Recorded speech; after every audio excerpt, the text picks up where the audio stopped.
എല്ലാവർക്കും വീട്ടിലെ വിളക്ക് സീരിയൽ ലേറ്റസ്റ്റ് എപ്പിസോഡ് റിവ്യൂയിലേക്ക് സ്വാഗതം. എല്ലാവരും ചാനൽ സബ്സ്ക്രൈബ് സപ്പോർട്ട് ചെയ്യണേ. അങ്ങനെ അളകനന്ദയാണ് അകപ്പാടെ വിഷമിച്ചിരിക്കുവാണ്. ശങ്കുണ്ണിയെ കണ്ട് കാര്യങ്ങളൊക്കെ അറിഞ്ഞു. അപ്പോൾ നന്ദയുടെ അച്ഛൻ വന്ന് ചോദിക്കുവാണ്, എന്താ മോളെ നീ ഒന്നും കഴിക്കാത്തത്, രാവിലെ തൊട്ട് നീ ഇങ്ങനെ ഇരിക്കുവാണല്ലോ. അപ്പോൾ അളകനന്ദ പറയുവാണ്, അച്ഛൻ ഞാനിങ്ങനെ ശങ്കുണ്ണിയെ കണ്ടു, അങ്ങനെ കുറച്ച് കാര്യങ്ങളൊക്കെ പറഞ്ഞു, അവരെന്തൊക്കെയോ പ്ലാൻ ചെയ്യുന്നുണ്ടെന്നൊക്കെ പറഞ്ഞത് കേട്ടതും എനിക്ക് എന്തോ പോലെ, എന്താ കാര്യങ്ങൾ എനിക്ക് അറിയണമെന്ന് പറയുക. അപ്പം നന്ദയുടെ അച്ഛൻ പറയുവാണ്, നീ എന്താണല്ലോ അവനെ ഡിവോഴ്സ് ചെയ്യുവാണ്, നിനക്ക് അവനെ താല്പര്യമില്ലല്ലോ. അപ്പം നന്ദ പറയുന്നുണ്ട്, എനിക്കൊരു താല്പര്യമില്ല അജയഘോഷിനോട് ജീവിക്കാമെന്ന്. പിന്നെ നീ എന്തിനാ ഇതൊക്കെ അറിഞ്ഞത്, അവരെന്തെങ്കിലും ചെയ്യട്ടെ. അപ്പോൾ അളനന്ദ പറയുവാണ്, എന്നെ ഇൻസൾട്ട് ചെയ്ത് അവിടുന്ന് ഇറക്കി വിട്ടതാണ് രണ്ടമ്മമാരും. അതേപോലെ തന്നെ അവിടുന്ന് അവരിറങ്ങിപ്പോന്ന് എനിക്ക് കാണണം. എൻ്റെ നിരപരാധിത്വം എനിക്ക് അജയഘോഷിൻ്റെ മുമ്പിൽ ബോധ്യപ്പെടുത്തണം. അതാണ് എൻ്റെ ഏറ്റവും വലിയ വാശിയാണത്. അതുകൊണ്ടാണ് ഞാൻ ഇപ്പോഴും അവരുടെ പുറകെ നടക്കുന്നത്. ഞാൻ അച്ഛനോട് പറഞ്ഞല്ലോ ഒന്ന് അന്വേഷിക്കാൻ വേണ്ടി. അച്ഛൻ ഇത്രയും പിടിപാടുണ്ടായിട്ട് പോലും ഒന്നും നടന്നില്ലല്ലോ എന്ന് പറയുക. അപ്പോൾ നന്ദയുടെ അച്ഛൻ പറയുവാണ്, മോളെ അവരൊക്കെ നല്ല പിടിപാടുള്ള ആൾക്കാരാണ്, നമുക്ക് അവരോട് മുട്ടി നിൽക്കാൻ പറ്റത്തില്ല, നീ തൽക്കാലം ഇത് വിടാനൊക്കെ പറയുവാണ്.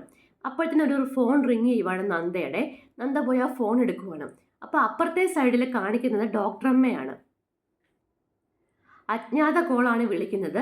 വിളിച്ചിട്ട് ഇങ്ങനെ കാര്യങ്ങളൊക്കെ പറയുവാണ്. ഇങ്ങനെ മഹേശ്വരി കുഞ്ഞമ്മയും ചൗധരിയും കൂടെ അജയഘോഷിനൊരു പെണ്ണിനെ സെറ്റ് ചെയ്യുന്നുണ്ട്, അവിടെ എന്തൊക്കെയോ നടക്കുന്നുണ്ട്, നിങ്ങൾക്ക് കുറച്ചുള്ള അറിവുള്ള കുറച്ച് കാര്യങ്ങൾ പറയാൻ വേണ്ടി വിളിച്ചതാണ്.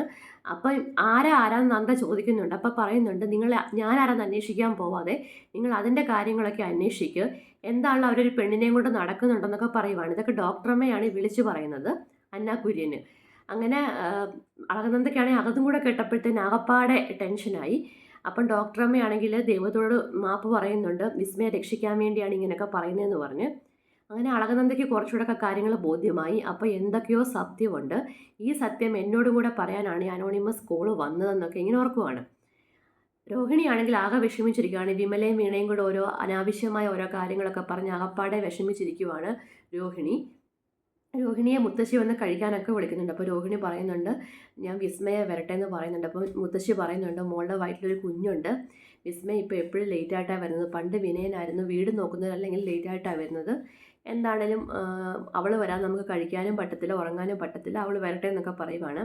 അങ്ങനെ വിസ്മയ വരുന്നത്. അപ്പോൾ വിസ്മയ പറയുന്നുണ്ട്, ഏട്ടത്തി എന്തിനാണ് വിട്ടിരുന്നത്, ഏട്ടത്തി വയറ്റിലൊരു കുഞ്ഞുള്ളതല്ല, നേരത്തെ പോയി കിടക്കാൻ വേണമെന്ന് പറയുന്നുണ്ട്.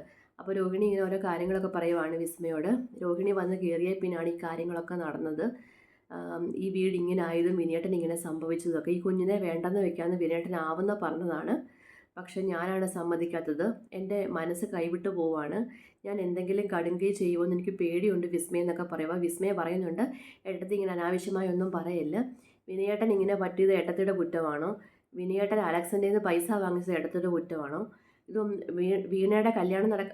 വിമലയുടെ കല്യാണം നടക്കാത്തത് ഏട്ടത്തിയുടെ കുറ്റമാണ്, ഒന്നും ഏട്ടത്തിയുടെ കുറ്റമൊന്നുമില്ല, നമ്മുടെ വിധിയാണെന്നൊക്കെ പറയുവാണ്.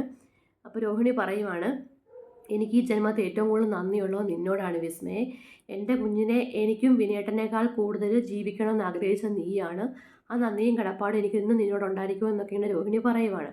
അങ്ങനെ രോഹിണി അകത്തോട്ട് കയറിപ്പോയി. അപ്പോഴും അളകനന്ദയാണ് ഈ ആകപ്പാടെ ടെൻഷനിലാണ്. അപ്പം അളകനന്ദയുടെ അച്ഛൻ വന്ന് പിന്നെയും സംസാരിക്കുന്നുണ്ട്, നീ അജയഘോഷിനെ വിട്ടേക്കെന്നൊക്കെ പറഞ്ഞ്. അപ്പോൾ ഈ കോളിനെ പറ്റി പറയുവാണ്, അളകനന്ദ അച്ഛനോട് പറയുവാണ്. അപ്പം അച്ഛൻ പറയുവാണ്, ഉറപ്പായിട്ടും അത് മഹേശ്വരി കുഞ്ഞമ്മയുടെയൊക്കെ ശത്രുവായിരിക്കും, നീ കാര്യം അറിയാൻ വേണ്ടിയാണ് അവർ ആ കോള് ചെയ്തേക്കുന്നത്, നിന്നെ അറിയിക്കാൻ വേണ്ടിയാണിത്. അപ്പം നന്ദ പറയുന്നുണ്ട്, എനിക്ക് ആ സൗണ്ട് എവിടെയോ നല്ല പരിചയമുണ്ട് അച്ഛ, പക്ഷെ ആരാന്ന് പിടികിട്ടുന്നില്ല എന്ന്. അപ്പം ഈ നന്ദയുടെ അച്ഛൻ പറയുവാണ്, നീ ഇങ്ങനെ അജയഘോഷിനെ വിളിച്ചുകൊണ്ടിരിക്കുകയാണ് നന്ദ, പക്ഷെ അജയഘോഷം എടുക്കുന്നില്ല. അപ്പോൾ നന്ദയുടെ അച്ഛൻ പറയുവാണ്, അയാളൊരു പാവമാണ് ശരിക്കും. അപ്പം നന്ദ ചോദിക്കുവാണ്, അച്ഛൻ എൻ്റെ സൈഡാണോ അവരുടെ സൈഡാണോ എന്ന്. അപ്പോൾ നിൻ്റെ സൈഡൊക്കെ തന്നെ, പക്ഷെ നിൻ്റെയിലും മിസ്റ്റേക്സ് ഉണ്ട്, അജയഘോഷ് ഒരു പാവപ്പെട്ടവനാണ്, ഒരു കുറ്റവും നിന്നെപ്പറ്റി ഇതുവരെ പറഞ്ഞിട്ടില്ല, അതുകൊണ്ട് അജയഘോഷം നമുക്ക് കുറ്റം പറയാൻ പറ്റത്തില്ല എന്നൊക്കെ പറയുന്നുണ്ട്. അജയഘോഷം സപ്പോർട്ട് ചെയ്ത് പറയുന്നുണ്ട് നന്ദയുടെ അച്ഛൻ. അങ്ങനെ നന്ദയാണെങ്കിൽ ഇത് എന്ത് വില കൊടുത്തും കാര്യങ്ങൾ അറിയണമെന്നും പറഞ്ഞ ഒറ്റ കാര്യം നിൽക്കുവാണ്. കടയിലാണെങ്കിൽ ടെക്സ്റ്റൈൽസിലാണെങ്കിൽ ഇർഷാദ് എന്ന് പറഞ്ഞ ആൾ വന്ന് കുറച്ച് ഷോയാണ്, എന്തോ ചെക്ക് ആർക്കാണ്ട് കൊടുത്തതിൻ്റെയോ പെൻഡിങ് ബിൽസിൻ്റെയോ ഒക്കെ കാര്യം പറഞ്ഞ് എല്ലാവരെയും എടുത്തിട്ട് വഴക്കുണ്ടാക്കുന്നുണ്ട്. അപ്പം മല്ലി വന്ന് പറയുന്നുണ്ട്, അത് വിസ്മയ പറഞ്ഞിട്ടാണ് ഇങ്ങനെ ചെക്ക് ഇത് കൊടുത്ത് വിട്ടത്, ബില്ല് 6 മാസം മുമ്പുള്ളതൊക്കെ കൊടുക്കണമെന്ന് പറഞ്ഞായിരുന്നൊക്കെ പറയുക. അപ്പോൾ വിസ്മയ കടയിലോട്ട് വരുന്നുണ്ട്. വിസ്മയ ഇത് കേട്ടുകൊണ്ട് നിൽക്കുവാണ്.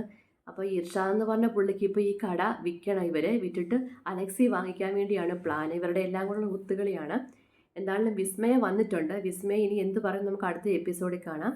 എല്ലാവരും ചാനൽ സബ്സ്ക്രൈബ് സപ്പോർട്ട് ചെയ്യണേ. താങ്ക്